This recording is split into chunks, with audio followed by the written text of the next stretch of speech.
नमस्कार दोस्तों, स्वागत है आपका हमारे चैनल में। यहाँ हम लोग डिस्कस करते हैं स्टडी मटेरियल के क्वेश्चंस को। यहाँ पर रेजिडेंशियल स्टेटस का स्टडी मटेरियल का क्वेश्चन यहाँ डिस्कस करेंगे। सबसे पहला इलस्ट्रेशन देखते हैं।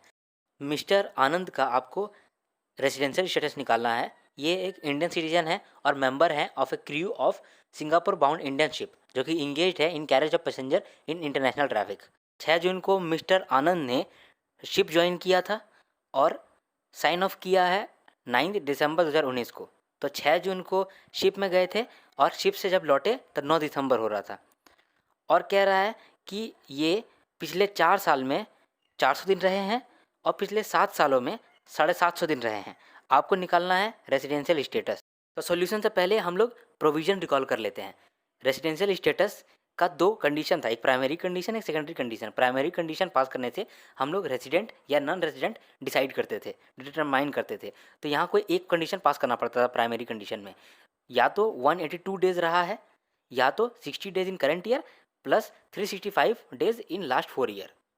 पहला कंडीशन था 182 डेज रहना चाहिए इंडिया में, और दूसरा कंडीशन था 60 days in current year and 365 days in last 4 years. दोनों में से कोई एक भी कंडीशन पास करना पड़ता था रेसिडेंट बनने के लिए। लेकिन याद रखें, यहाँ कुछ एक्सेप्शन था।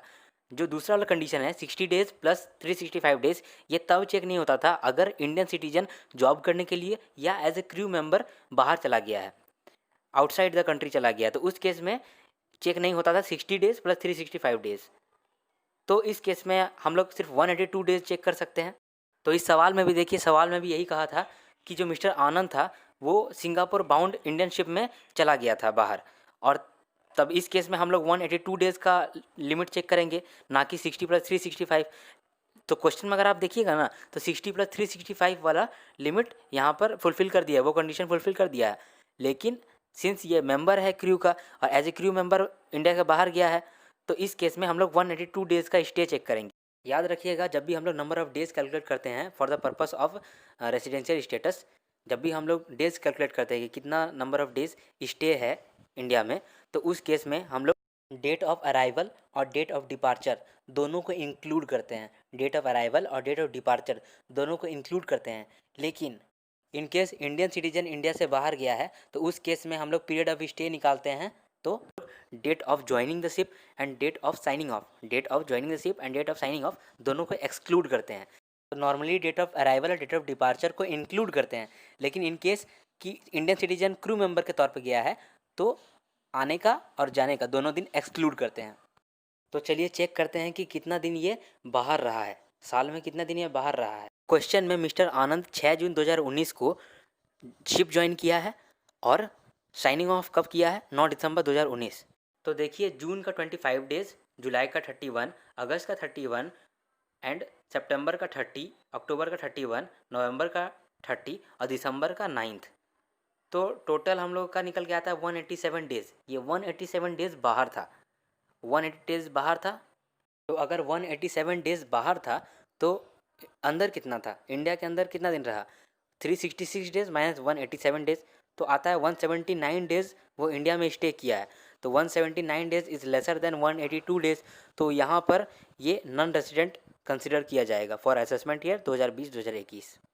इस क्वेश्चन को देखिए। इस क्वेश्चन में ब्रेट ली, जो कि एक ऑस्ट्रेलियन क्रिकेट प्लेयर है, वो इंडिया विजिट करता है 100 दिनों के लिए, और ये हर फाइनेंशियल ईयर में करता है। वो पिछला 10 फाइनेंशियल ईयर से वो हर साल 100 दिन के लिए इंडिया में रहता है। आपको निकालना है इसका रेजिडेंशियल स्टेटस। तो सबसे पहले प्राइमरी कंडीशन चेक करेंगे। तो प्राइमरी कंडीशन में पहला कंडीशन था कि 182 डेज़ रहा, या फिर दूसरा कंडीशन है कि 60 दिन इस साल रहा और 365 डेज़ रहा पिछले 4 सालों में। तो पहला वाला कंडीशन जो था 182 डेज़ का, वो तो यहाँ फुलफिल नहीं कर रहा है क्योंकि 100 दिन ही रह रहा है। लेकिन दूसरा कंडीशन जो था 60 days in current year and 365 days in last 4 years, ये वाला कंडीशन पूरा कर रहा है।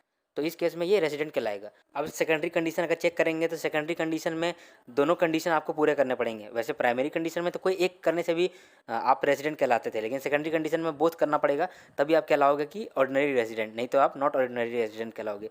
तो कौन कौन सा 2 कंडीशन है? पहला कंडीशन कि रेजिडेंट ऑफ इंडिया होना चाहिए at least 2 years out of 10 years, और दूसरा कि इंडिया में 7 सालों में 730 दिन स्टे होना चाहिए। सेकेंडरी कंडीशन का 2 कंडीशन कौन कौन सा है? रेसिडेंट ऑफ इंडिया होने चाहिए at least 2 years out of 10 years, और इंडिया में मिनिमम 730 दिन का स्टे होना चाहिए पिछले 7 सालों में। तो अगर ब्रेट ली का पिछले 7 सालों में देखेंगे कि कितना स्टे है, तो वो तो 700 दिन आएगा, क्योंकि हर साल 100 दिन करके रहता है, तो 7 सालों में 700 दिन। तो ये कंडीशन तो पूरा नहीं कर रहा है 730 डेज आउट ऑफ 7 ईयर्स। तो इस केस में ये रेसिडेंट तो है बट नॉट ऑर्डिनरी रेसिडेंट है। इस सवाल को देखते हैं। इस सवाल में मिस्टर बी, जो कि एक कैनेडियन सिटीजन है, वो इंडिया पहली बार आया था प्रीवियस ईयर 2015-16 में। फिर 15-16 में आया, 16-17 में आया, 17-18 में आया, 18-19 में आया, 19-20 में आया। कितना कितना दिन? 55 दिन, 60 दिन, 90 दिन, 150 दिन और 70 दिन। आपको निकाला रेजिडेंशियल स्टेटस। तो यहाँ पर प्रीवियस ईयर 2019-20 में 182 डेज़ तो रहा नहीं है, 70 डेज़ ही रहा है। तो पहला वाला कंडीशन तो चेक नहीं कर सकते हैं प्राइमरी कंडीशन का, और प्राइमरी कंडीशन का दूसरा वाला कंडीशन चेक कर लेते हैं 60 + 365 वाला। तो 60 डेज़ रहा है करंट ईयर में, यानी कि प्रीवियस ईयर 1920 में हाँ रहा है, 70 दिन रहा है। लेकिन 365 डेज़ रहा है लास्ट 4 सालों में। तो देखते हैं लास्ट 4 सालों में रहा है 55 दिन, 60 दिन, 90 दिन, 150 दिन। अगर ऐड करके देखें तो आता है 355 डेज़।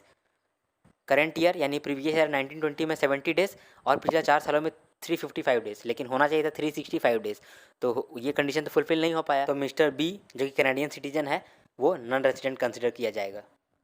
अब इस क्वेश्चन को देखते हैं। इस क्वेश्चन में कह रहा है कि एचयूएफ का बिजनेस ऑस्ट्रेलिया से ट्रांजैक्ट होता है और सारा पॉलिसी डिसीजंस वहीं से लिया जाता है। मिस्टर ई एचयूएफ का करता है और वो कोलकाता में ज़रूर बॉर्न हुआ था, लेकिन इंडिया में रहता नहीं है, वो ऑस्ट्रेलिया में रहता है। अब 1/4/2019 को वो इंडिया आता है 15 सालों बाद, और फिर ऑस्ट्रेलिया के लिए निकल जाता है 1/12/2019 को। आपको रेजिडेंशियल स्टेटस निकालना है मिस्टर ई का और एचयूएफ का। सिंस मिस्टर ई इस ईयर 245 डेज़ रहा है, क्योंकि जब वो आया था 1/4/2019 और जब वो गया है 1/12/2019, दोनों डेज़ को मिला करके अगर देखें तो वो 245 डेज़ इंडिया में स्टे किया है। तो 245 डेज़ अगर स्टे किया था, प्राइमरी कंडीशन का कोई दोनों में से कोई एक कंडीशन तो पास कर गया है, 182 डेज़ वाला कंडीशन पास कर गया है, तो उस केस में ये रेजिडेंट तो कहलाएगा। लेकिन ऑर्डिनरी रेजिडेंट बनने के लिए सेकेंडरी कंडीशन पास करना पड़ता था दोनों का। तो सिंस ये 15 सालों बाद आया है तो सेकेंडरी कंडीशन पास नहीं करेगा, तो ये रेजिडेंट तो है लेकिन ऑर्डिनरी रेजिडेंट नहीं हो पाएगा। अब for the purpose of HUF residential status क्या होता है? जब कंट्रोल एंड मैनेजमेंट होली या पार्टली इंडिया में रहता है तभी वो रेजिडेंट होता है। एचयूएफ कब रेजिडेंट होता है? जब control and management of HUF partly या होली इंडिया में रहता है तभी वो रेजिडेंट होता है। सिंस यहाँ क्वेश्चन में वैसा कुछ नहीं लिखा है कि कंट्रोल और मैनेजमेंट कहाँ होता है, लेकिन क्वेश्चन में कहा है कि business of HUF is transacted from Australia, और सारा पॉलिसी डिसीजन भी ऑस्ट्रेलिया से लिया जाता है। तो हम लोग यही अज्यूम करेंगे कि control and management Holi outside India होगा, और इस अजम्पशन के साथ जाएंगे तो एचयूएफ नॉन रेजिडेंट होगा प्रीवियस ईयर 1920 के लिए। इस क्वेश्चन को देखिए। इस क्वेश्चन में मिस्टर अनिरुद्ध का इनकम दिया हुआ है और कह रहा है कि इसका टोटल इनकम निकालो अगर ये रेजिडेंट एंड ऑर्डिनरी रेजिडेंट है, या resident but not ordinary resident है, या नॉन रेजिडेंट है। तीनों केस में इसका इनकम क्या होगा, टोटल इनकम क्या होगा वो बताओ। तो पहले प्रोविज़न रिकॉल कर लेते हैं। अगर रेजिडेंट है और ऑर्डिनरी रेजिडेंट है, रेजिडेंट है या फिर ऑर्डिनरी रेजिडेंट है, तो उस केस में ग्लोबल इनकम टैक्सेबल होता है। अब जो रेजिडेंट है लेकिन ऑर्डिनरी रेजिडेंट नहीं है, रेजिडेंट है पर ऑर्डिनरी रेजिडेंट नहीं है, उसका इनकम इंडिया में तभी टैक्सेबल होगा अगर इनकम एक्रू हुआ है इंडिया में या फिर इनकम रिसीव्ड हुआ है इंडिया में। ओके। और जो नॉन रेजिडेंट है उसका इनकम तभी इंडिया में टैक्सेबल होगा जब वो इंडिया में एक्रू हुआ है इनकम या इंडिया में रिसीव हुआ है इनकम। तो फिर से जो रेजिडेंट एंड ऑर्डिनरी रेजिडेंट है उसका ग्लोबल इनकम टैक्सेबल होता है, वो दुनिया में कहीं भी कमाएगा इंडिया में टैक्स देगा। लेकिन जो रेजिडेंट है लेकिन ऑर्डिनरी रेजिडेंट नहीं है और जो नॉन रेजिडेंट है, ये लोग तभी इंडिया में टैक्स देगा जब इनकम एक्रू होगा इंडिया में या फिर इनकम रिसीव्ड होगा इंडिया में। तो सॉल्यूशन में पहला आइटम है कि शॉर्ट टर्म कैपिटल गेन हुआ है on the sale of shares of Indian company received in Germany. तो इस केस में इनकम इंडिया में एक्रू हुआ है, और जब इंडिया में एक्रू होता है तब resident but not ordinary resident और नॉन रेसिडेंट टैक्स देते हैं इंडिया में, और जो रेसिडेंट एंड ऑर्डिनरी रेसिडेंट है वो तो कहीं भी कमाएगा इंडिया में देगा टैक्स। तो इसलिए यहाँ पर 15,000 15,000 15,000 तीनों केस में हुआ। अब अगला है dividend from Japanese company received in Japan. अब जापान का कंपनी से डिविडेंड मिला है और वो भी जापान में मिला है, ना ही इंडिया में एक्रू हुआ है ना ही इंडिया में रिसीव हुआ है। तो resident but not ordinary resident तो नहीं देगा और नॉन रेसिडेंट भी इंडिया में टैक्स नहीं देगा। लेकिन जो रेसिडेंट है और ऑर्डिनरी रेसिडेंट है वो तो कहीं भी इनकम कमाए वो इंडिया में टैक्स देगा, इसीलिए यहाँ 10,000 टैक्सेबल हो गया। अगला आइटम है rent from property in London deposited in bank in London. अब यहाँ पर हाउस प्रॉपर्टी से इनकम कमाया है लंदन का बैंक में ही कमाया है और लंदन में ही प्रॉपर्टी है, तो इनकम एक्रू होगा और रिसीव होगा दोनों लंदन में। इस वजह से ना ही इंडिया में एक्रू हुआ ना ही इंडिया में रिसीव हुआ। तो resident and not ordinary resident और नॉन रेजिडेंट दोनों का टैक्सेबल नहीं होगा इंडिया में, लेकिन जो रेजिडेंट है और ऑर्डिनरी रेजिडेंट है उसका टैक्सेबल होगा इंडिया में। वो तो कहीं से भी कमाएगा, इंडिया में टैक्स देगा, तो 52,500 हुआ। अगला आइटम है dividend from RP limited and Indian company. Since Indian company से डिविडेंड मिला है वो 10 लाख से कम है तो एग्जाम्प्ट होगा, तो तीनों का हाथों में एग्जाम्प्ट होगा, टैक्सेबल किसी के हाथ में भी नहीं होगा। अब है agriculture income from land in Gujarat. Agriculture income अगर इंडिया में हो तो वो एग्जाम्प्ट होता है, तो यहाँ पर एग्जाम्प्ट हो गया है तीनों केस में। पॉइंट मैंने नहीं बताया कि जब एचपी का इनकम कैलकुलेट कर रहे थे तो वहाँ 30% डिडक्शन हमने लेस किया था। रेंट रिसीव्ड 75,000 और उसमें से लेस किया था 30% डिडक्शन 22,500, तो 52,500 का आया था income from HP. This is obvious, लेकिन फिर भी मैंने बता दिया आपको। क्वेश्चन को देखिए, इस क्वेश्चन में मिस्टर डेविड जो 40 साल का है वो एक गवर्नमेंट एम्प्लॉई है, सर्व करता है मिनिस्ट्री ऑफ एक्सटर्नल अफेयर्स में। इंडिया छोड़ा था पहली बार 31/3/2019 को due to transfer to higher commission of Canada. इसके बाद 1920 प्रीवियस ईयर में इंडिया विजिट ही नहीं किया है। इसका सैलरी का इनकम दिया हुआ है, फॉरेन अलाउंस दिया है, इंटरेस्ट ऑन एफडी दिया है, interest income from agriculture in Pakistan, income from house property in Pakistan दिया है, और फिर कहा है कि इसका ग्रॉस टोटल इनकम निकालो for the assessment year 2020-2021। Solution देखते हैं। सबसे पहले तो मिस्टर डेविड एक नॉन रेजिडेंट है। कैसे? क्योंकि एक भी दिन प्रीवियस ईयर में इंडिया विजिट ही नहीं किया है, तो यह नॉन रेजिडेंट है। और नॉन रेजिडेंट कब टैक्स देता है इंडिया में? तभी टैक्स देता है जब इनकम या तो एक्रू हुआ इंडिया में या तो रिसीव हुआ इंडिया में। सैलरी वहीं एक्रू होता है जहाँ पर वो काम कर रहा हो, तो ये तो काम कर रहा है कहाँ पे? बाहर में, इंडिया से बाहर कनाडा में, इसलिए इसका इनकम कहाँ एक्रू होगा? कनाडा में। लेकिन रुकिए, यहाँ एक्सेप्शन है। अगर आप गवर्नमेंट ऑफ इंडिया से कमाएंगे तो हमेशा इनकम इंडिया में ही टैक्सेबल होगा। प्रोविज़न क्या कहता है? प्रोविज़न कहता है कि अगर आप एक नॉन रेजिडेंट है तो आप इंडिया में तभी टैक्स देंगे अगर आप इनकम इंडिया से कमाएं या फिर इनकम इंडिया में एक्रू हुआ है। लेकिन अगर आपको गवर्नमेंट ऑफ इंडिया ने एम्प्लॉय किया है और आप कमा रहे हैं दूसरे देश में, तो उस केस में आप गवर्नमेंट ऑफ इंडिया से कमा रहे हैं। जो भी इनकम आप गवर्नमेंट ऑफ इंडिया से कमाएंगे वो इनकम इंडिया में ही टैक्सेबल होगा। तो मिस्टर डेविड सैलरी जो कमा रहा है वो कमा रहा है गवर्नमेंट ऑफ इंडिया से, foreign allowance government of India से, interest on FD from bank in India ये भी इंडिया से ही कमा रहा है, वो भी इंडिया में एक्रू हो रहा है, रिसीव भी हो रहा है। और income from agriculture in Pakistan, Pakistan से कमा रहे हैं, तो ये यहाँ पर टैक्सेबल नहीं होगा क्योंकि neither accrued neither received in India. और income from house property in Pakistan, ना ही एक्रू हुआ इंडिया में ना ही रिसीव हुआ इंडिया में, तो पाकिस्तान से जो भी कमाए हैं वो पाकिस्तान में टैक्सेबल होगा, यहाँ पर टैक्सेबल नहीं होगा। तो यहाँ पर कौन कौन सा चीज़ टैक्सेबल होगा? सैलरी टैक्सेबल होगा, फॉरेन अलाउंस टैक्सेबल होगा, एफडी टैक्सेबल होगा, हाउस प्रॉपर्टी टैक्सेबल होगा। सिंस हम लोग जानते हैं कि जो भी अलाउंस गवर्नमेंट देता है फॉर द एम्प्लॉयज़ जो बाहर काम कर रहे हैं वो एग्जाम्प्ट होता है अंडर सेक्शन 10(7). तो 10(7) का सेक्शन के अनुसार से फॉरेन अलाउंस एग्जाम्प्ट हो जाएगा। और क्या टैक्सेबल होगा? सैलरी 5 लाख और इंटरेस्ट ऑन एफडी 1 लाख, तो 6 लाख हम लोग का टैक्सेबल हो जाएगा यहाँ पर इंडिया में। और बाकी जो पाकिस्तान से कमा रहे हैं वो पाकिस्तान में टैक्सेबल होगा। आप प्लीज़ कंफ्यूज ना हो जाएं अलाउंस पर, क्योंकि यहाँ पर अलाउंस हम लोग एग्जाम्प्ट कर दिए। हम लोग अलाउंस इसलिए एग्जाम्प्ट किए हैं क्योंकि गवर्नमेंट ऑफ इंडिया अलाउंस दे रहा है उस एम्प्लॉय को जो एम्प्लॉय गवर्नमेंट ऑफ इंडिया की तरफ से इंडिया से बाहर काम कर रहा है, तभी। नॉर्मल केस में तो एम्प्लॉय को जो अलाउंस मिलता है वो टैक्सेबल होता है। अब इस सवाल को देखिए, इस सवाल में मिस्टर सोहम जो कि इंडियन सिटीजन है वो सिंगापुर में सॉफ्टवेयर फर्म खोलने के लिए इंडिया छोड़ दिया 20/4/2017 को, और 10/4/2019 को यानी 2 साल बाद वो एलके लिमिटेड जो कि एक इंडियन कंपनी है उसके साथ एग्रीमेंट किया for transfer of technical documents and designs to set up an automobile factory in Faridabad. 2 चीज़ के लिए एग्रीमेंट किया, for transfer of technical documents और for designing to set up an automobile factory in Faridabad. ये दोनों सर्विस देने के लिए वो अपनी टीम के साथ 15/5/2019 को इंडिया आया और फिर सारा सर्विस को कंप्लीट कर दिया, असाइनमेंट कंप्लीट कर दिया 20/8/2019 को, और 21/8/2019 को सिंगापुर के लिए रवाना हो गया। 50 लाख उन्होंने चार्ज किया एलके लिमिटेड से। आपको बताना है रेजिडेंशियल स्टेटस मिस्टर सोहम का, और कि जो वो फीस चार्ज किए हैं एलके लिमिटेड से वो इंडिया में टैक्सेबल होगा कि नहीं होगा। तो सॉल्यूशन देखते हैं। सबसे पहले तो रेजिडेंशियल स्टेटस चेक करेंगे, प्राइमरी कंडीशन चेक करेंगे, या तो 182 डेज़ रहना चाहिए प्रीवियस ईयर में, या फिर प्रीवियस ईयर में 60 डेज़ और इमीडिएटली प्रीसीडिंग 4 ईयर्स में 365 डेज़।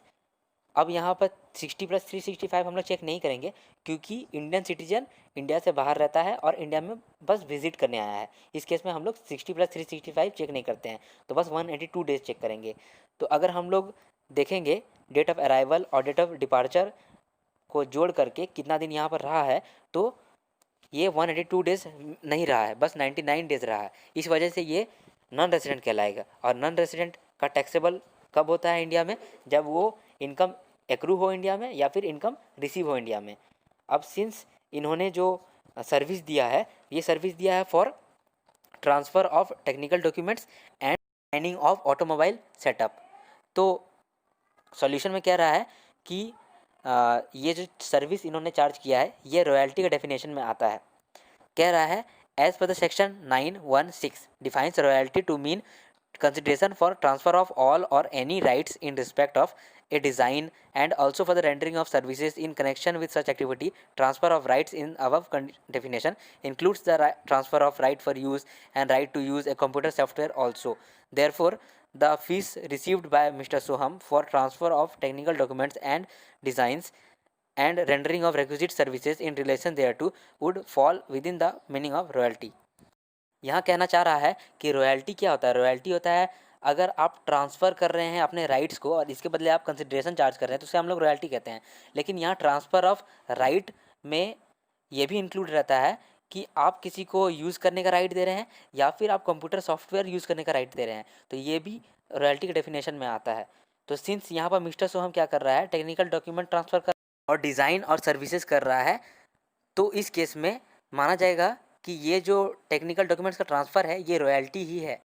तो अब जब ये रॉयल्टी माना गया, तो रॉयल्टी कब एक्रू होता है और कहाँ एक्रू होता है? रॉयल्टी एक्रू होता है जहाँ पर उसका सर्विसेज यूज़ किया जाता है। रॉयल्टी वहाँ एक्रू होता है जहाँ पर उसका सर्विसेज यूज़ किया जाता है।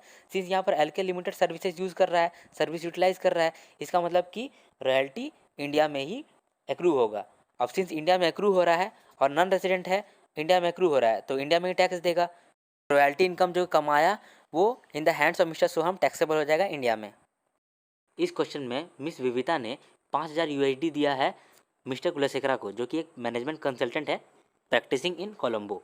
ये स्पेशलाइज्ड है प्रोजेक्ट फाइनेंसिंग के लिए। इनको जो पेमेंट हुआ है वो कोलंबो में हुआ है और मिस्टर कुलशेखरा एक नॉन रेजिडेंट है, लेकिन जिस प्रोजेक्ट के लिए इनको पेमेंट मिला है वो प्रोजेक्ट इंडिया में है। आपको बताना है कि अगर ये सर्विसेज इंडिया में यूज़ हो रहे हैं तो क्या मिस्टर कुलशेखरा के हाथों में टैक्सेबल होगा ये अमाउंट? तो सॉल्यूशन देखते हैं। सॉल्यूशन में कह रहा है कि non resident is chargeable to tax only when income is received in India और इनकम एक्रूज इन इंडिया और डीम्स टू एक्रू और deems to arise in India.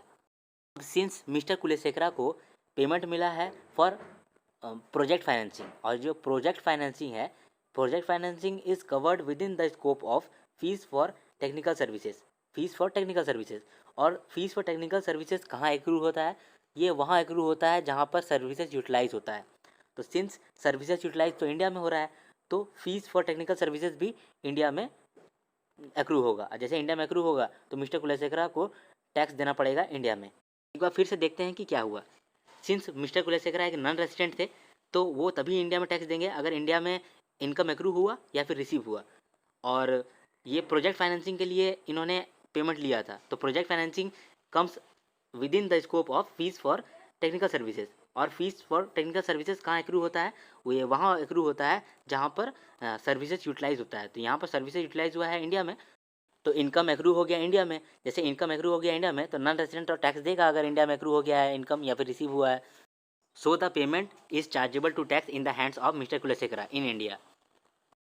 मैं रिकमेंड करूँगा कि इस क्वेश्चन को आप एक बार पढ़ लो। हम लोग सीधा इसका आंसर को डिस्कस करेंगे। वैसे तो आंसर डिस्कस करते समय ही ये क्वेश्चन भी कवर हो जाएगा। इस क्वेश्चन में ये कह रहा था कि रेसिडेंट एंड ऑर्डिनरी रेसिडेंट और resident but not ordinary resident और नॉन रेसिडेंट का ये इनकम होगा, तो किसका इंडिया में टैक्सेबल होगा। तो वीडियो पॉज करके एक बार आप क्वेश्चन को रीड कर लें। आंसर की ओर मूव कर रहे हैं, सॉल्यूशन स्टार्ट कर रहे हैं। सॉल्यूशन स्टार्ट करने से पहले मैं आपको बता देता हूँ कि रेसिडेंट और ऑर्डिनरी रेसिडेंट जो होता है वो कहीं भी कमाए इंडिया में टैक्स देता है, और रेसिडेंट लेकिन ऑर्डिनरी रेसिडेंट नहीं है तो वो इंडिया में तभी टैक्स देता है जब इंडिया में एक्रू हो या फिर इंडिया में रिसीव हो। और नॉन रेसिडेंट भी इंडिया में तभी टैक्स देता है जब इंडिया में एक्रू हो या इंडिया में रिसीव हो। अब स्टार्ट करते हैं। पहला आइटम है यूके डेवलपमेंट बॉन्ड से इंटरेस्ट मिला है, 50% इंटरेस्ट इंडिया में रिसीव हुआ है। अगर 50% इंडिया में रिसीव हुआ है तो जो इंडिया में रिसीव हुआ है वो तो टैक्सेबल होगा ही, इसीलिए नॉन रेसिडेंट और resident but not ordinary resident में 5,000 यानी 50% जो रिसीव हुआ है इंडिया में वो टैक्सेबल हो गया, और जो रेसिडेंट है और ऑर्डिनरी रेसिडेंट है वो तो सारा ही उसका इंडिया में टैक्सेबल हो जाए। सेकेंड आइटम है कि चेन्नई में बिजनेस है उससे हम लोग कमाए हैं। तो चेन्नई में बिजनेस है ना, इसका मतलब कि इंडिया में ही एक्रू हुआ है। अब इंडिया में एक्रू हुआ है तो फुल टैक्सेबल होगा इंडिया में, चाहे वो रेसिडेंट है या चाहे वो resident but not ordinary resident है। यहाँ पर कोई चक्कर नहीं है कि रिसीव हुआ 50% तो 50% होगा टैक्सेबल। यहाँ पर इनकम एक्रू हुआ है इंडिया में तो 100% टैक्सेबल होगा तीनों के हाथों में। अगला है कि हम लोग इंडियन कंपनी का शेयर को सेल करके शॉर्ट टर्म कैपिटल गेन कमाए हैं, तो और रिसीव हुआ है लंदन में, तो भले रिसीव हो लंदन में लेकिन एक्रू तो इंडिया में हुआ है। सिंस इंडिया में एक्रू हुआ है तो तीनों केस में 20,000 टैक्सेबल हो जाएगा। अगला है dividend from British company received in London. London में हम लोग डिविडेंड रिसीव किए हैं ब्रिटिश कंपनी से, तो ना ही ये एक्रू हो रहा है इंडिया में, ना ही रिसीव हो रहा है इंडिया में। तो resident but not ordinary resident और नॉन रेसिडेंट तो देगा नहीं टैक्स, लेकिन resident and ordinary resident India में देगा टैक्स, क्योंकि कहीं भी कमाएगा इंडिया में टैक्स देगा। अगला है कि लॉन्ग टर्म कैपिटल गेन हुआ है on sale of plant at Germany, 50% of profit are received in India. तो जो रिसीव इन इंडिया हुआ है वो तो टैक्सेबल हो जाएगा, और जो रेसिडेंट है उसके लिए तो पूरा टैक्सेबल हो जाएगा। तो 40,000 20,000 20,000 कर दिए हम लोग। अब अगला है कि इनकम अर्न किए हैं from business in Germany which is controlled from Delhi, out of which 40,000 is received in India. अब यहाँ पर मैं आपको एडिशनल एक इन्फॉर्मेशन देना चाहूँगा कि जब रेसिडेंट और ऑर्डिनरी रेसिडेंट था तो ग्लोबल इनकम टैक्सेबल था, और resident but not ordinary resident था या फिर नॉन रेसिडेंट था तो इनकम एक्रू होगा इंडिया में या फिर इनकम रिसीव होगा इंडिया में तभी टैक्सेबल होता था। लेकिन in case of resident but not ordinary resident, याद रखिए resident but not ordinary resident का इनकम तब भी टैक्सेबल होगा इंडिया में अगर income from business outside India है लेकिन कंट्रोल्ड फ्रॉम इंडिया है। यानी कि इंडिया के बाहर का बिजनेस से अगर इनकम आ रहा है रेसिडेंट का और नॉट ऑर्डिनरी रेसिडेंट का, तो उस केस में आपका इनकम टैक्सेबल होगा अगर आपने उस बिज़नेस को कंट्रोल किया है इंडिया से। अगर इंडिया से कंट्रोल कर रहे हैं आप कोई बिज़नेस जो कि इंडिया से बाहर है और उससे जो भी आप इनकम कमा रहे हैं वो भी टैक्सेबल होगा इंडिया में अगर आप रेसिडेंट हैं बट नॉट ऑर्डिनरी रेसिडेंट हैं। तो इस केस में हम लोगों का क्या हुआ, जर्मनी में बिजनेस था और वो बिज़नेस हम लोग दिल्ली से कंट्रोल करते थे, जिसमें से कि 40,000 रिसीव हुआ इंडिया, तो जो रिसीव हुआ है नॉन रेसिडेंट के हाथों में तो वही टैक्सेबल हो जाएगा। Normally resident but not ordinary resident के हाथों में भी 40,000 टैक्सेबल हो जाता था, लेकिन इस केस में 70,000 टैक्सेबल होगा, पूरा टैक्सेबल होगा। क्यों? क्योंकि भले ही इंडिया से बाहर में इसका बिजनेस है लेकिन कंट्रोल पूरी इंडिया से कर रहा है, इस वजह से इसका इनकम भी यहीं पर माना जाएगा, टैक्सेबल होगा। इसीलिए resident but not ordinary resident का 70,000 टैक्सेबल हो गया। अब profit from business in Delhi but manage entirely from London. अब बिजनेस तो है इंडिया में लेकिन मैनेज कर रहा है इंटायरली फ्रॉम लंदन, तो इंडिया में ही ना अक्रू हो रहा है। अब इंडिया में अक्रू हो रहा है तो पूरा टैक्सेबल होगा तीनों के हाथों में, तो तीनों के हाथों में पूरा टैक्सेबल हो गया। अगला है कि income from house property in London and deposited in the Bank of London later on remitted to India. इस केस में देखिए कि हाउस प्रॉपर्टी लंदन में है और हम लोग हाउस प्रॉपर्टी का इनकम भी लंदन में रिसीव किए हैं, तो neither accrue in India nor received in India. तो इस केस में resident but not ordinary resident और नॉन रेसिडेंट का टैक्सेबल नहीं होगा इनकम इंडिया में, भले ही बाद में वो रेमिट करता है अपना इनकम को। तो इसीलिए बस रेसिडेंट और ऑर्डिनरी रेसिडेंट के हाथों में 50,000 टैक्सेबल हुआ। अगला देख रहे हैं, अगला है interest on debenture in an Indian company. Indian company से आपको डिवेंचर पर इंटरेस्ट मिला है जो कि रिसीव हुआ है लंदन में, तो भले ही लंदन में रिसीव हुआ, एक्रू तो इंडिया में हुआ ना, तो तीनों केस में फुली टैक्सेबल हो जाएगा। अगला केस है कि टेक्निकल सर्विसेज से हम लोग कमाए हैं 8,000 लेकिन रिसीव हुआ है लंदन में, तो भले रिसीव हुआ है लंदन में लेकिन इंडिया में तो एक्रू हुआ है, तो एक्रू हुआ है तो फुली टैक्सेबल हो जाएगा तीनों के हाथों में। अब profit from a business in Mumbai manage from London, Mumbai का बिजनेस है मैनेज कर रहे हैं लंदन से, तो एक्रू तो इंडिया में ही हो रहा है, तो तीनों केस में फुली टैक्सेबल हो जाएगा। अब income from property situated in Pakistan and received there, अब पाकिस्तान में से कमाए हैं और पाकिस्तान में ही रिसीव हुआ, तो इस केस में neither accrued in India nor received in India, तो बस रेसिडेंट एंड ऑर्डिनरी रेसिडेंट के हाथों में टैक्सेबल होगा और किसी के हाथों में नहीं। अगला है कि past foreign untaxed income brought to India during the previous year. अब प्रीवियस ईयर में हम लोग क्या किए हैं कि जो टैक्सेबल इनकम था बहुत पहले का, वो इनकम हम लोग इंडिया में लाए हैं, तो वो किसी के हाथों में भी टैक्सेबल नहीं होगा। अब है income from agriculture land in Nepal received there and then brought to India. कह रहा है कि नेपाल में एग्रीकल्चर लैंड से हम लोग इनकम कमाएं, वो इनकम हम लोग को रिसीव हुआ नेपाल में ही और हम लोग वहाँ से इंडिया में लाएं, तो neither accrued in India nor received in India. इस वजह से हम लोगों का resident but not ordinary resident और नॉन रेसिडेंट में टैक्सेबल नहीं हुआ, लेकिन रेसिडेंट में टैक्सेबल हो गया। ये पॉइंट यहाँ पर रखिएगा कि income from agriculture land Nepal में हम लोग कमाएं और फिर उसको इंडिया लेकर के आएँ, तो रेसिडेंट को और ऑर्डिनरी रेसिडेंट को तो टैक्स देना पड़ा, नॉन रेसिडेंट और resident but not ordinary resident को टैक्स नहीं देना पड़ा इंडिया में। अब अगला है कि प्रोफेशन हम लोगों ने सेटअप किया है इंडिया में, लेकिन इनकम कमाया है केनिया में। इनकम कमाया है केनिया में, लेकिन प्रोफेशन सेटअप है इंडिया में, और रिसीव भी किया है केनिया में, लेकिन स्पेंड किया है इंडिया में। बोला कि केनिया में ही कमाया है और केनिया में ही रिसीव किया है, स्पेंड किया है इंडिया में, और प्रोफेशन जिससे कमाया है वो सेटअप है इंडिया में। तो इस केस में हम लोगों का रेसिडेंट का तो इनकम आएगा 5,000 का, टैक्सेबल हो जाएगा इंडिया में, लेकिन resident but not ordinary resident का भी टैक्सेबल होगा इंडिया में ही, क्योंकि जो resident but not ordinary resident है उसमें प्रोफेशन भी इंक्लूडेड रहता है, यानी प्रोफेशन से भी जो कमाता है वो भी टैक्सेबल होता है। अगर प्रोफेशन इंडिया में सेटअप है तो उस केस में भी resident but not ordinary resident कमाता है। इस केस को भी हाईलाइट करके रखिए। अब गिफ्ट रिसीव होता है on the occasion of wedding, तो वेडिंग में अगर रिसीव होता है तो उस केस में तो एग्जाम्प्ट होता है गिफ्ट, तो उस केस में तीनों का नॉट टैक्सेबल हुआ। अगला है कि सेविंग बैंक डिपॉजिट से हम लोगों को इंटरेस्ट मिला था, तो जितना मिला था वो तो सारा टैक्सेबल हो जाएगा, क्योंकि इंडिया में एक्रू हुआ है तो टैक्सेबल हो गया। Income from a business in Russia, control from Russia, Russia का बिजनेस है और रशिया से ही कंट्रोल कर रहे हैं, इस केस में बस रेसिडेंट एंड ऑर्डिनरी रेसिडेंट का टैक्सेबल होगा, बाकी दोनों का नहीं होगा। अब dividend from Reliance petroleum limited an Indian company, हम लोग को डिविडेंड मिल रहा है, तो ये तो एग्जाम्प्ट होता है 10 लाख तक, तो यहाँ पर एग्जाम्प्ट हो गया। एग्रीकल्चर इनकम कमा रहे हैं और वो भी इंडिया से, अगर एग्रीकल्चर इनकम इंडिया से कमा रहे हैं तो उस केस में एग्जाम्प्ट हो जाता है, तो एग्जाम्प्ट हो गया। अब सारे इनकम को जोड़ करके ग्रॉस टोटल इनकम आता है, फिर लेस करते हैं डिडक्शन। लेकिन कौन सा डिडक्शन यहाँ पर मिलेगा, क्योंकि हम लोग interest on saving bank account से इंटरेस्ट कमाए थे, तो उस इंटरेस्ट का डिडक्शन हम लोग को मिल जाएगा अंडर सेक्शन 80 TTA। कितना मिलता है, अमाउंट कंट्रीब्यूटेड और 10,000 विच एवर इज लोअर, तो 10,000 हम लोगों ने तीनों से लेस कर दिया, तो टोटल इनकम हम लोग को मिल गया। कुछ बातें डिस्कस कर लेनी यहाँ पर इंपॉर्टेंट थी। कौन कौन सा, कि जब हम लोगों ने एग्रीकल्चर इनकम कमाया था नेपाल से और रिसीव भी हुआ था वहाँ पर, लेकिन जब इंडिया में लाएँ तो रेसिडेंट और ऑर्डिनरी रेसिडेंट का टैक्सेबल हो गया इंडिया में। और दूसरा कि रेसिडेंट और नॉट ऑर्डिनरी रेसिडेंट में प्रोफेशन भी कवर्ड है, और दूसरा कि अगर resident but not ordinary resident का बिजनेस बाहर में है और इनकम कमा रहा है वो इंडिया से मैनेज करके, इंडिया से कंट्रोल करके, तो उस केस में उसको इंडिया में टैक्स देना पड़ जाएगा। अब इस सवाल को देखते हैं। इस सवाल में मिस्टर राम एक इंडियन सिटीजन है जो कि इंडिया को छोड़ के चला गया है 22/9/2019 को फर्स्ट टाइम काम करने के लिए as an officer in Germany. आपको रेसिडेंशियल स्टेटस निकालना है राम का। सिंस ये पहली बार गया है तो ध्यान रखिएगा। सबसे पहले हम लोग प्राइमरी कंडीशन चेक करते हैं। प्राइमरी कंडीशन में दो कंडीशन में से कोई एक कंडीशन भी सेटिस्फाई करना होता है, या तो वो 182 डेज रहा हो करंट ईयर में, यानी कि प्रीवियस ईयर में, और नहीं तो 60 + 365 डेज रहा हो, 60 in current year, 365 in last 4 years. तो यहाँ पर 60 + 365 का चेक नहीं करेंगे। क्यों? क्योंकि ये एम्प्लॉयमेंट के लिए इंडिया से बाहर गया है। जब इंडियन सिटीजन इंडिया से लीव करता है एम्प्लॉयमेंट के लिए, तो उस केस में हम लोग 60 + 365 चेक नहीं करते हैं, बस 182 डेज चेक करते हैं। तो लेट्स चेक करते हैं हम लोग क्या हुआ है यहाँ पर। 22/9/2019 को गया है, तो अगर चेक करेंगे तो टोटल नंबर ऑफ डेज जो कि स्टे किया है इंडिया में वो 175 आएगा। बस 175 आया, तो 182 से कम है, तो ये नॉन रेजिडेंट कहलाएगा। इस सवाल में कह रहा है कि मिस्टर दे एक नॉन रेजिडेंट है जो कि 1990 से बाहर ही रह रहा था, नॉन रेजिडेंट है उतना दिन से। अब इंडिया आया है 1/4/2018 को परमानेंट सेटलमेंट के लिए।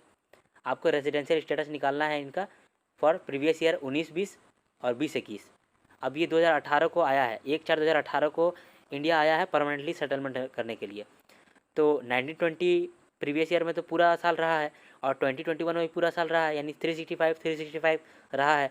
इसका मतलब कि ये 182 डेज तो रहा ही रहा है, इसका मतलब कि ये रेसिडेंट है। अब चेक करना पड़ेगा कि ये ऑर्डिनरी रेसिडेंट है या नॉट ऑर्डिनरी रेसिडेंट है। तो नॉट ऑर्डिनरी रेसिडेंट या ऑर्डिनरी रेसिडेंट कैसे चेक करते हैं, जब सेकेंडरी कंडीशन पास करे। इसका मतलब कि या तो पिछले 10 साल में 2 साल रेसिडेंट हो, या फिर पिछले 7 साल में 730 दिन ये रहे, स्टे करे। तो अगर आप ध्यान से देखेंगे तो दोनों साल 2019-20 और 2020-21 दोनों में ये सेकेंडरी कंडीशन पास नहीं कर रहा है। आप वीडियो पॉज करके एक बार सोच लीजिए, ये दोनों साल में नहीं पास कर रहा सेकेंडरी कंडीशन, इस वजह से दोनों साल के लिए इसका जो स्टेटस है वो होगा resident but not ordinary resident. आप चाहे तो इसका सॉल्यूशन को पढ़ सकते हैं। अब इस क्वेश्चन को देखते हैं। इस क्वेश्चन में कह रहा है कि मिस्टर रमेश और मिस्टर सुरेश दोनों भाई है। एक मिस्टर रमेश जो है वो कनाडा में सेटल हो गया है और मिस्टर सुरेश जो है वो दिल्ली में सेटल हो गए हैं। इनका आइटम्स दिया हुआ है जिससे वो इनकम कमाए हैं और कितना कितना इनकम कमाए हैं वो भी दिया हुआ है, और आपको बताना है कि दोनों का टैक्सेबल इनकम कितना होगा। सबसे पहले लिखा है कि interest on Canada development bonds, जो कि 50% इंटरेस्ट रिसीव हुआ है इंडिया में। तो मिस्टर रमेश जो कि एक नॉन रेजिडेंट है उसके लिए इंडिया में कितना टैक्सेबल होगा, 50%, क्योंकि 50% ही रिसीव हुआ है इंडिया में। तो 35,000 का 50% 17,500। और मिस्टर सुरेश का 40,000 का इनकम है, तो 40,000 तो ये रेजिडेंट है तो 40,000 का 40,000 इसमें टैक्सेबल हो जाएगा, 40,000 हमने ऐड कर दिया। दूसरा है कि dividend from British company received in London. अब कंपनी भी इंडिया का नहीं है और रिसीव भी इंडिया में नहीं हुआ है, तो इस वजह से जो नॉन रेजिडेंट है उनका तो कोई इनकम यहाँ टैक्सेबल नहीं होगा, लेकिन मिस्टर सुरेश का 20,000 का इनकम टैक्सेबल हो जाएगा। अब अगला है कि profit from business in Nagpur but manage directly from London. अब हम लोग लंदन से मैनेज कर रहे हैं, बिजनेस है नागपुर में, तो इनकम तो एक्रू हो रहा है इंडिया में, तो टैक्सेबल होगा, चाहे कोई भी केस हो, दोनों का इनकम टैक्सेबल हो जाएगा इंडिया में। अब अगला है कि short term capital gain on the sale of shares of Indian company received in India. अब सिंस रिसीव्ड इन इंडिया है तो दोनों का केस में, रेसिडेंट और नॉन रेसिडेंट दोनों का केस में टैक्सेबल हो जाएगा, तो टैक्सेबल हो गया। अब अगला है कि टेक्निकल सर्विसेज का फीस चार्ज किया था और ये रिसीव हुआ है कनाडा में। सिंस ये इनकम तो इंडिया में एक्रू हुआ है तो ये टैक्सेबल हो जाएगा, फुली टैक्सेबल। इसीलिए मिस्टर रमेश को ये इनकम मिला था, इसीलिए मिस्टर रमेश के पूरा टैक्सेबल हो जाएगा। अगला है interest on saving bank deposit in UCO bank Delhi. अब यूको बैंक से इंटरेस्ट मिला है, इसका मतलब कि इंडिया में एक्रू हुआ है, तो जितना भी इंटरेस्ट मिला है वो सारा टैक्सेबल हो जाएगा। अगला है agriculture income from land situated in India. अगर इंडिया में कहीं पर भी एग्रीकल्चर इनकम है तो वो एग्जाम्प्ट हो जाता है, दोनों के अंदर वो टैक्सेबल नहीं होगा। अगला है income from house property eight Bhopal. अगर भोपाल में आपका हाउस प्रॉपर्टी है तो इंडिया में इनकम एक्रू हो गया है, तो आपको यहाँ पर टैक्सेबल हो जाएगा एचपी का इनकम। लेकिन एचपी का इनकम कितना, रेंट रिसीव जितना हुआ है माइनस 30% स्टैंडर्ड डिडक्शन, तो आपको मिल जाएगा कि कितना इनकम आपका चार्ज होगा अंडर हाउस प्रॉपर्टी। उसके बाद इतना हो जाने के बाद ग्रॉस टोटल इनकम आएगा, इससे आप लेस करेंगे डिडक्शन अंडर चैप्टर 6 से। यहाँ पर डिडक्शन किसका मिलेगा, सबसे पहले तो लास्ट लाइन में, क्वेश्चन का लास्ट लाइन में अगर आप देखेंगे तो लाइफ इंश्योरेंस प्रीमियम पेड है, तो ये तो एटीसी के अंदर डिडक्शन मिल जाएगा इसका। 30,000 पे है तो 30,000 का डिडक्शन मिल जाएगा, किसको मिलेगा, जिन्होंने प्रीमियम पे किया है मिस्टर सुरेश ने, तो मिस्टर सुरेश को मिल गया 30,000 का डिडक्शन। अगला डिडक्शन है ATTTA का, क्यों, क्योंकि यूको बैंक से इंटरेस्ट मिला था 7,000 और 12,000, तो 7,000 का 7,000 मिल जाएगा, क्योंकि मैक्सिमम 10,000 तक का मिल सकता है, इसीलिए मिस्टर सुरेश को 10,000 का मिला। अब डिडक्शन लेस करने के बाद टोटल इनकम हम लोग का निकल के आ गया। इसके बाद आप सारे नोट्स को एक एक करके पढ़ लें, ये बहुत इंपॉर्टेंट है। इस सवाल को देखें तो इस सवाल में एक स्टेटमेंट दिया है, कह रहा है कि इसका करेक्टनेस एग्जामिन करो। स्टेटमेंट है, income deemed to be accrued और arise in India to an non resident by way of interest, royalty और fees for technical services is to be taxed irrespective of territorial nexus. So the answer is yes, this statement is fully correct. Income अगर India में एक्रू हो रहा है या फिर India में रिसीव हो रहा है तभी नॉन रेजिडेंट को टैक्स देना पड़ता है इंडिया में। अब इंडिया में टेक्निकल सर्विसेज, रॉयल्टी और इंटरेस्ट कब एक्रू होता है, is deem to be accrued अगर जो सर्विसेज है वो इंडिया में यूटिलाइज हो रहा हो। इसलिए अगर आप लास्ट पैराग्राफ में देखेंगे तो कहा है income by way of fees from technical services, interest और royalty from services utilize in India would be deem to be accrued और arise in India in case of non-resident and be included in his total income whether or not such services were rendered in India and irrespective of whether the non-resident has residence or place of business or business connection in India।